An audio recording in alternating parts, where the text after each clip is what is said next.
जरा सोचो, एक भूत जो सदियों से खजाने की रखवाली कर रहा है, लेकिन जैसे ही तुम उसे लेने जाओगे कुछ ऐसा होगा जिसकी तुमने कभी कल्पना भी नहीं की होगी। तो कहानी की शुरुआत गोवा में 1663 ईस्वी से होती है, जहां हम एक गुफा को देखते हैं जिसमें बहुत सारा खजाना भरा हुआ है। तभी अचानक दीवार तोड़कर एक आत्मा बाहर आता है जिसका नाम ब्रोज है। वह डिगामा महाराज का विश्वसनीय खजाने का रक्षक था। वह मदिरा पीने की कोशिश करता है, लेकिन उसका शरीर उल्टा होने की वजह से पूरा मदिरा पास में पड़े एक गोटे पर गिरने लगती है। इसी बीच उसके ऊपर एक पवित्र ग्रंथ गिरता है और अचानक उसमें जान आ जाती है। ब्रोज उसे हैरानी से देखता है और कहता है, तू कौन सा जीव है? यह सुनकर गुड्डा कहता है, मैं जानता हूँ तुम कौन हो और मैं कौन हूँ, लेकिन तुम्हें नहीं पता। चिंता मत करो, मैं सब कुछ बताता हूँ। वह उसे पवित्र ग्रंथ में लिखी बातें दिखाकर बताता है कि मैं अफ्रीका मांत्रिक पारंपरिक का एकमात्र वारिस हूँ और मेरा नाम उडू है। वह आगे कहता है कि इस खजाने वाली ग्रंथ के अनुसार तुम देश के निवासी नहीं थे, तुम्हें किसी दूसरे देश से बंदी बनाकर लाया गया था, लेकिन राजा को तुम्हारी निष्ठा और वफादारी बहुत पसंद आई, इसलिए उन्होंने तुम्हें अपने खजाने का रक्षक बना दिया और तुम्हारा नाम ब्रोज रखा। लेकिन नशे में होने के कारण ब्रोज को कुछ समझ नहीं आता।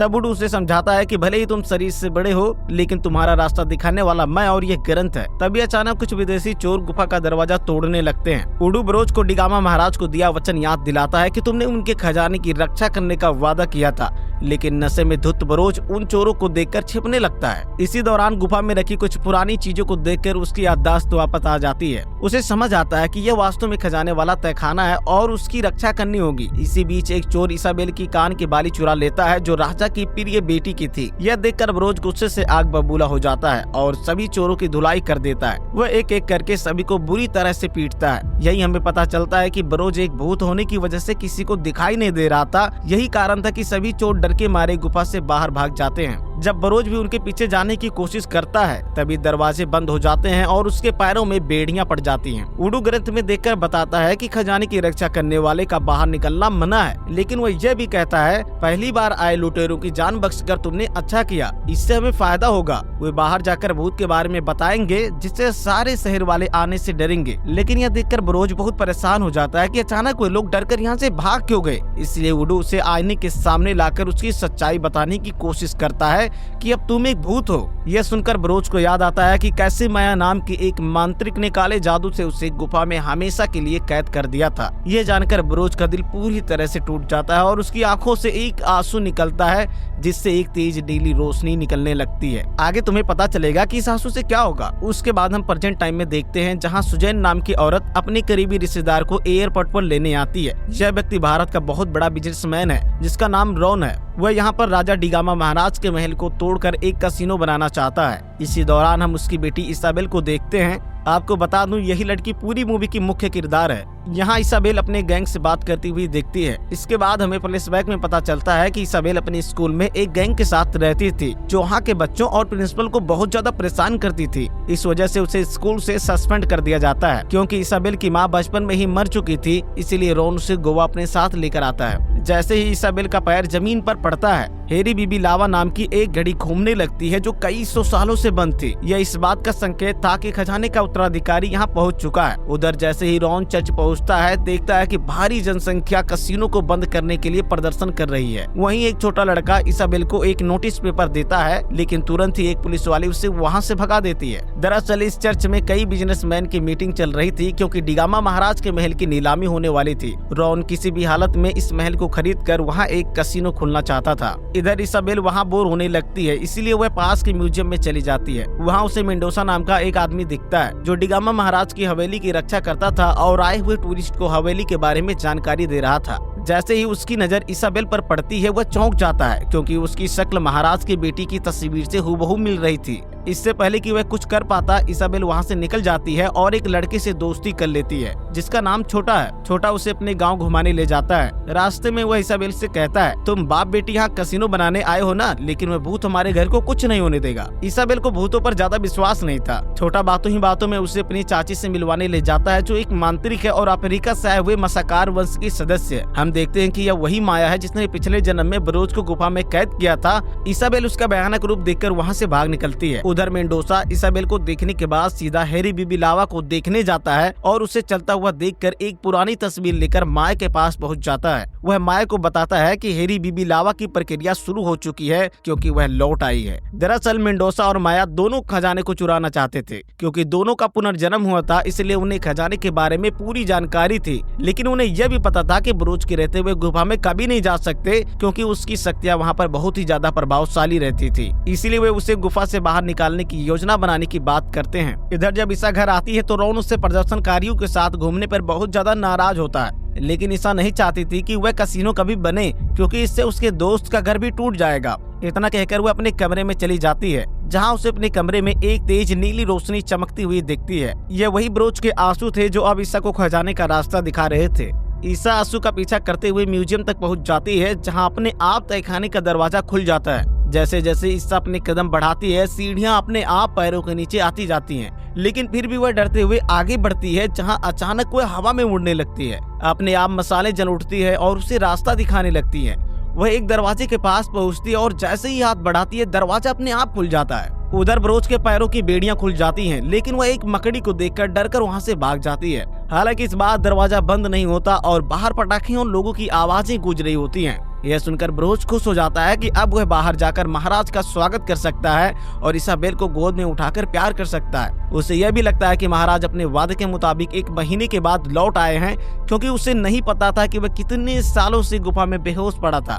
जब वह बाहर जाता है तो हक्का बक्का रह जाता है क्योंकि सब कुछ एकदम बदल चुका था।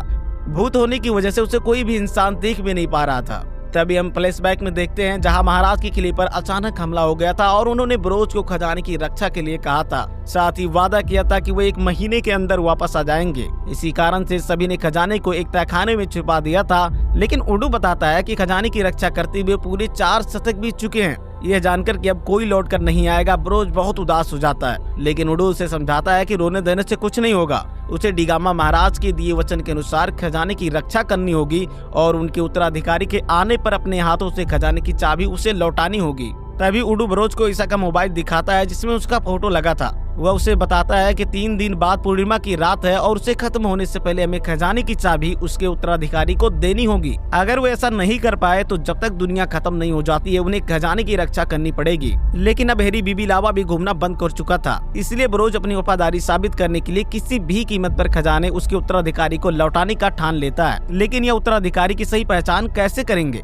दरअसल खजाने के सही उत्तराधिकारी ही बरोज को देख सकते हैं। अगर कोई इंसान उसे देख सकता है तो वही खजाने का सही उत्तराधिकारी होगा। अगले दिन बरोज ईसा को ढूंढने के लिए उस मीटिंग में पहुंच जाता है जहां मुख्यमंत्री भी आकर भाषण दे रहे थे और ईसा भी अंदर बैठी थी। जैसे ही बरोज ईसा को ढूंढते हुए सीएम के पीछे पहुंचता है तभी उडू की नजर ईसा पर पड़ जाती है जो उसे देख पा रही थी। इसीलिए वह बरोज को भी ईसा को देखने के लिए कहता है। बरोज जब ईसा की तरफ देखता है तो वह एक कुर्सी खींच लेता है जिससे मुख्यमंत्री जमीन पर गिर जाता है। इसके कारण चारों तरफ अफरा तफरी मच जाती है। ईसा पुलिस को बरोज के बारे में बताती है कि उसने कुर्सी खींची थी। यह सुनकर बरोज समझ जाता है कि खजाने के उत्तराधिकारी ने भी उसे देख लिया है, इसलिए वह वहाँ से भागने लगता है। लेकिन ईसा उसका पीछा करने लगती है और बार बार पुलिस को उसका लोकेशन बताने की कोशिश करती है। लेकिन अफसोस ईसा के अलावा कोई भी बरोज को नहीं देख पा रहा था। इसीलिए रॉन और बाकी लोगों को लगता है कि ईसा झूठ बोलकर उनका समय बर्बाद कर रही है, इसलिए सभी लोग उसे घर लेकर चले जाते हैं।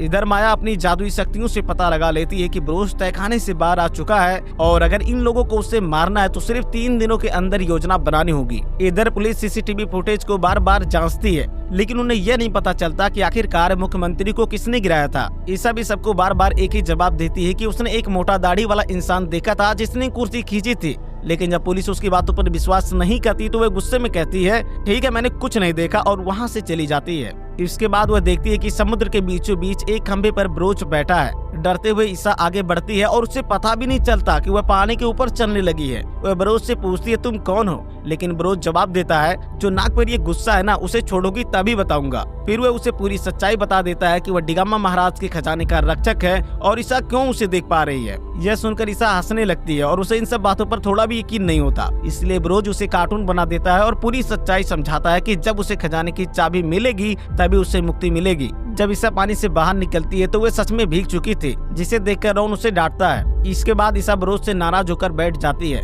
ब्रोज उसे उसका मोबाइल वापस कर देता है और गाना गाने के लिए कहता है। ईसा मजाक में कहती है कि इस कुत्ते को मेरा गाना सुनना है, लेकिन आखिरकार ब्रोज उसे गाना गाने के लिए कन्विंस कर लेता है। रात की पार्टी में जब ईसा गाना गाती है तो उसकी आवाज सुनकर सभी लोग हैरान ही रह जाते हैं, क्योंकि ब्रोज अपनी शक्तियों से एक जादुई माहौल बना देता है। गाना गाने के बाद ईसा को अपनी माँ की याद आ जाती है और वह रोते हुए वहाँ से चली जाती है। ब्रोज उसे पूरी सच्चाई बताने के लिए कहता है ताकि उसके दुख के आगे उसका दर्द छोटा लगे। इसके बाद हम फ्लैशबैक में देखते हैं कि एक युद्ध के दौरान राजा बहुत घायल हो गया था। ब्रोज उसे बचाकर महल में लेकर जाता है, जहाँ होश में आते ही राजा अपनी खजाने को देखने की इच्छा जाहिर करता है। इसके लिए मसाकार वंश के लोगों को बुलाया जाता है, जिसमें माया राजा को अपनी जादुई शक्ति से राज का खजाना दिखा देती है और उसे सलाह देती है कि अगर आपको जिंदगी भर अपने खजाने की रक्षा करनी है तो एक आदमी को जहर पिलाकर भूत बनाना होगा, जिसे वह अपनी शक्तियों से इस तहखाने में हमेशा के लिए कैद कर देगी। तभी वहाँ ब्रोज भी आ जाता है और इसी टाइम मेंडोसा राजा को उकसाता है कि खजाने की रक्षा करने के लिए ब्रोज सबसे सही व्यक्ति है।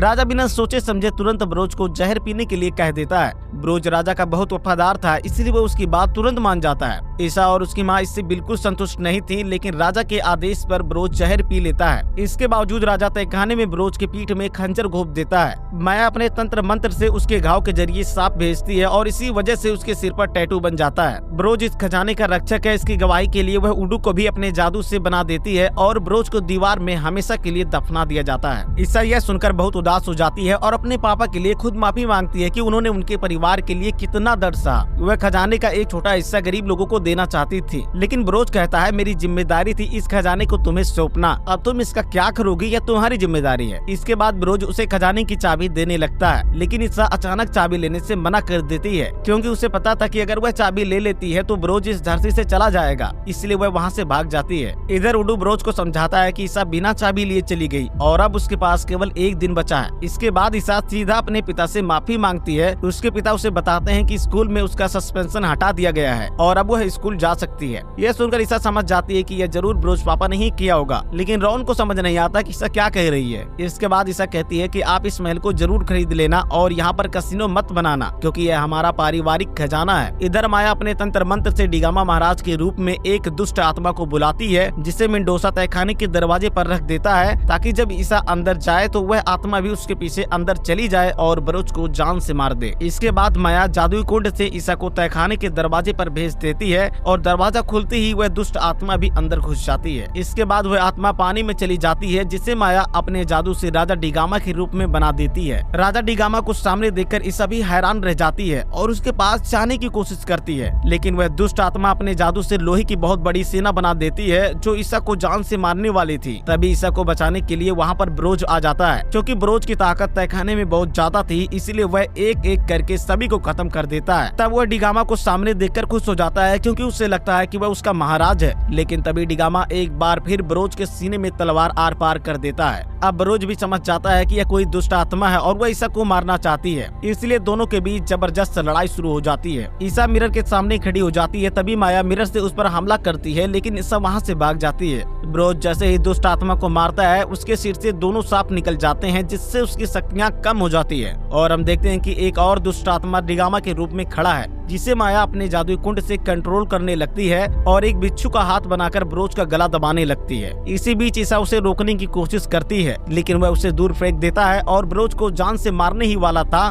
तभी ईसा दुष्ट आत्मा को मारने वाली विभूति आत्माओं के ऊपर फेंक देती है, जिससे वह वहीं खत्म हो जाता है और माया भी वहीं पर मर जाती है। इसके बाद एक बार फिर से ब्रोज खजाने की चाबी ईसा को देता है, लेकिन वह कहते हैं कि अगर वह उसे ले लेती है तो वह जिंदगी भर अकेली रह जाएगी। लेकिन आखिरकार ब्रोज की मुक्ति के लिए ईसा चाबी ले लेती है, जिससे उडू किताब में चला जाता है और ब्रोज भी धूल बनकर उड़ जाता है और ये दमदार कहानी यहीं पर खत्म हो जाती है। तो वीडियो को लाइक करें और चैनल को सब्सक्राइब करें, जिससे हमें बहुत ही ज्यादा मोटिवेशन मिलता है।